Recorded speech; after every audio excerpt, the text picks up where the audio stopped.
பெரியோர் சீலி கிராமத்தில் சீலி என்னும் பெரிய விருட்சம் ஒன்று இருந்தது.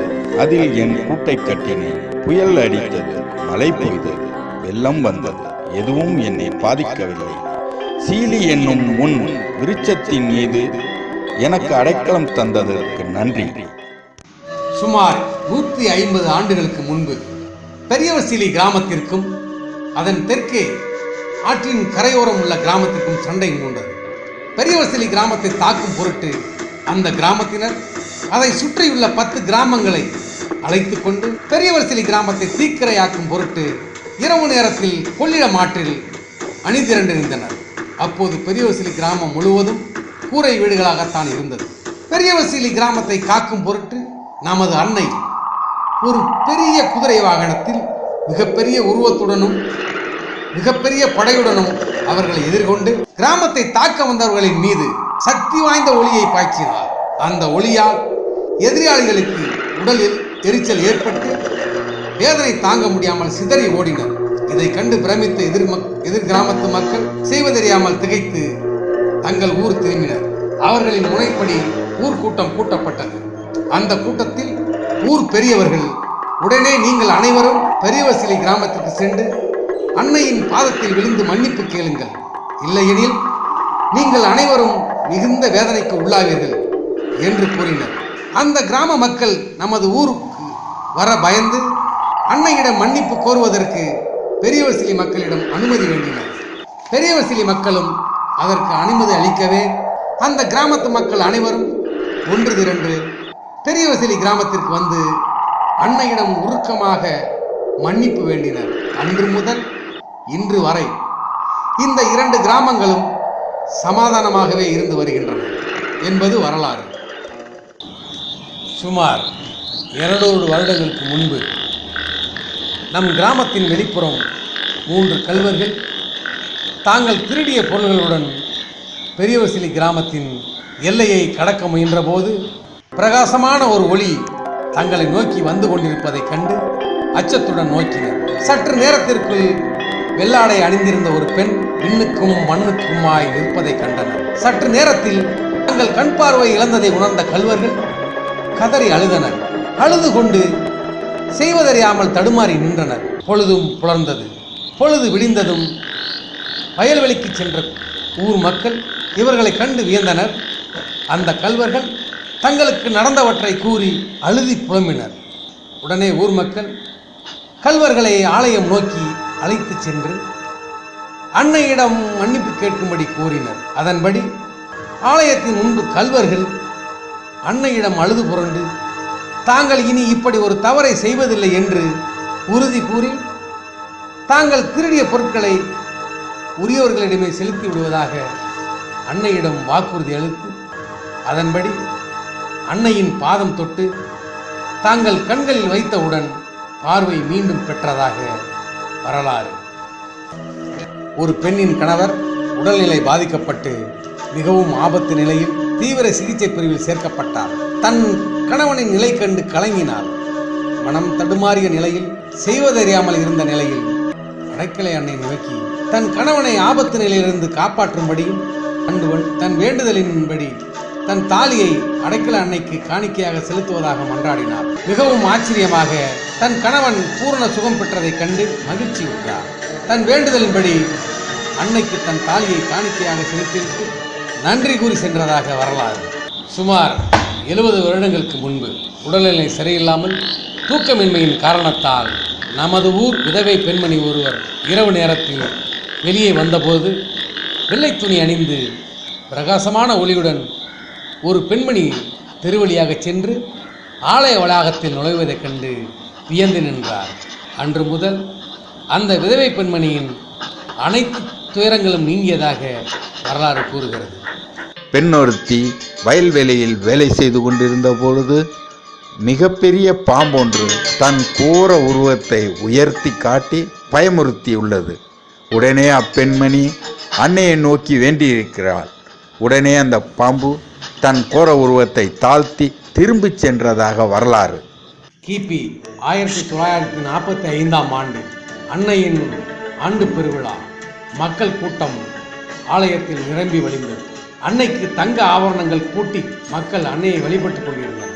ஆலய வாசலில் ஆடம்பர தேர் அலங்கரிக்கப்பட்டு வீதி உலா செல்ல தயார் நிலையில் நிறுத்தப்பட்டிருந்தது. ஊர் முக்கியஸ்தர்களும் ஆலயத்தினுள் சென்று அன்னையின் சிறுவத்தை தேரில் அமர்த்த எடுத்து வரச் சென்றனர். அச்சமயம் அன்னையின் சிறுவத்தில் தங்க நகை ஒன்று குறைவதைக் கண்டு அதிர்ந்து போயினர். அங்கு பெரும் பதற்றம் நிலவியது. உடனே ஊர் முக்கியஸ்தர்கள் ஆலயத்தை பூட்டும்படி கட்டளையிட்டனர். பூட்டிய சற்று நேரத்தில் ஒருவர் மட்டும் தன் நிலை மறந்து கதறி அழுவதைக் கண்டு அனைவரும் உற்று நோக்கினர். அவர் தன் கண் பார்வையை இழந்து விட்டதாகவும் தன் உடல் முழுவதும் எரிச்சல் ஏற்பட்டு உள்ளதாகவும் கூறிக்கொண்டு முகம் குப்புற விழுந்து புரண்டு கொண்டு அழுந்து புலம்பினார். மக்கள் அவரை கண்டு வியப்புற்று கேட்டபோது தான் அன்னையின் நகையை எடுத்து வைத்திருப்பதாகவும் அதனால் தனக்கு இந்நிலை ஏற்பட்டதாகவும் மக்களிடம் கூறி தான் மறைத்திருந்த நகையை திருப்பி கொடுத்தார். அருகில் இருந்த தன் உறவினர்கள் அனைவரும் அன்னையிடம் அவர் செய்த தவற்றை மன்னிக்கும்படியும் கண்ணீரோடு அன்னையின் பாதத்தில் தீர்த்தத்தை ஊற்றி அந்த தீர்த்தத்தை அவர் கண்களில் தடவி ஜெபித்தனர். மிகவும் ஆச்சரியப்படும்படி அன்னையின் சக்தியினால் மீண்டும் கண் பார்வை பெற்றதை கண்ட மக்கள் மரியே வாழ்க என்று அன்னையின் புகழ் பாடியதாக வரலாறு. 1924ஆம் ஆண்டு புது ஆலயத்தின் கட்டுமான பணி நடந்து கொண்டிருந்த நேரம் கல் தூண்கள் அனைத்தும் வரிசையாக நிறுத்தப்பட்டிருந்தது. இதை சரிபார்க்க வந்த சிங்கராயர் சுவாமிகள் அங்கு நின்று கொண்டிருந்த வேலையாட்களையும் ஊர் முக்கியஸ்தர்களையும் நோக்கி ஆலயத்தின் நுழைவாயிலின் தென்புறம் உள்ள முதல் தூணை கீழே தள்ளும்படி பணிகின்றார். சுவாமியின் இச்செயலை கண்ட ஊர் முக்கியஸ்தர்களும் வேலையாட்களும் தங்களுக்குள் முணுமுணுத்தனர். அதை உணர்ந்த சுவாமிகள் அதை அகற்றாவிட்டால் ஆலயத்திற்கு பெரும் ஆபத்து விளைய நேரிடும் என்று கூறினார். சுவாமியின் கட்டளையை மீற முடியாத வேலையாட்கள் அவர் கூறியபடியே நின்று கொண்டிருந்த கல் தூணை கீழே தள்ளினர். கீழே விழுந்த கல் தூண் இரண்டாக பிளந்தது. என்ன ஆச்சரியம்! உடைந்த தூணில் இருந்து தேரை ஒன்று வெளிப்பட்டது. இதை கண்ட வேலையாட்களும் முக்கியஸ்தர்களும் ஆச்சரியத்துடன் சுவாமியின் செயலை தவறாக நினைத்ததற்கு சுவாமிகளிடம் மனம் வருந்தி மன்னிப்பு கேட்டதாக வரலாறு. சுமார் 90 ஆண்டுகளுக்கு முன்பு சிங்கராயர் சுவாமிகள் தனது கூரை குடிலை வேலையாட்களை கொண்டு மேயும்படி கூறினார். அது ஒரு கோடை காலம். அந்த வேலையாட்களோ சுவாமிகளிடம் கோடை வெயில் அக்கினி நட்சத்திரமாய் இருப்பதால் கூரை மேய்வது தவறு என்று கூறினர்.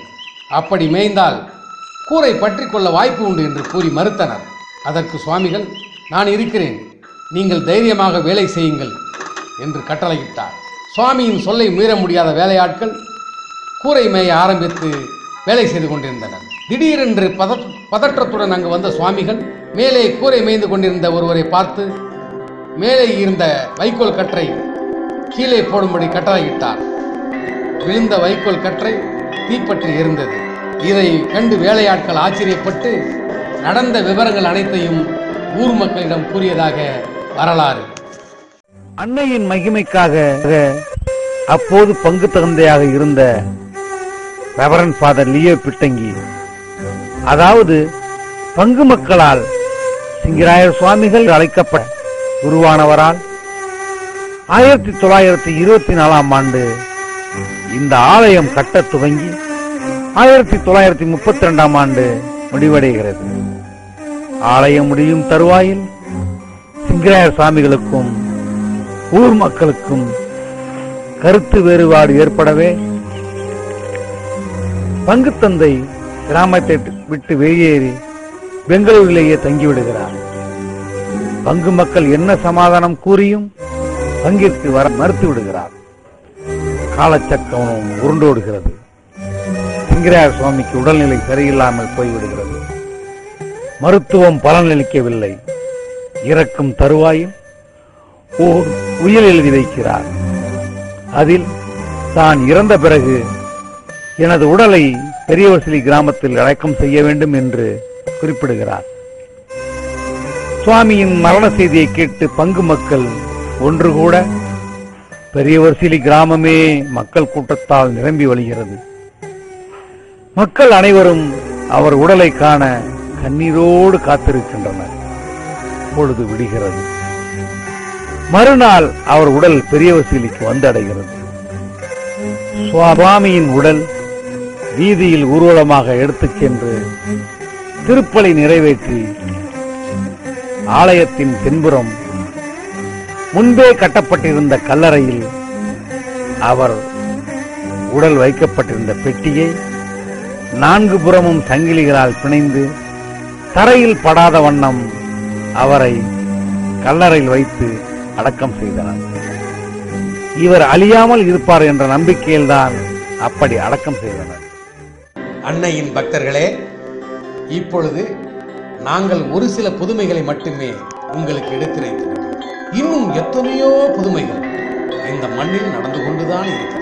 இந்த புனித நினைவுகளுக்கு ஆதாரமாக அன்னையின் ஆலயத்தின் முன் வலதுபுறம் உள்ள கல்வெட்டில் ஊர் மக்களால் அன்னையின் மகிமைக்காக என்றும் சிங்கம் மற்றும் படகு போன்ற கப்பலில் கொடி சின்னமும் பொறிக்கப்பட்டிருப்பதை காணலாம்.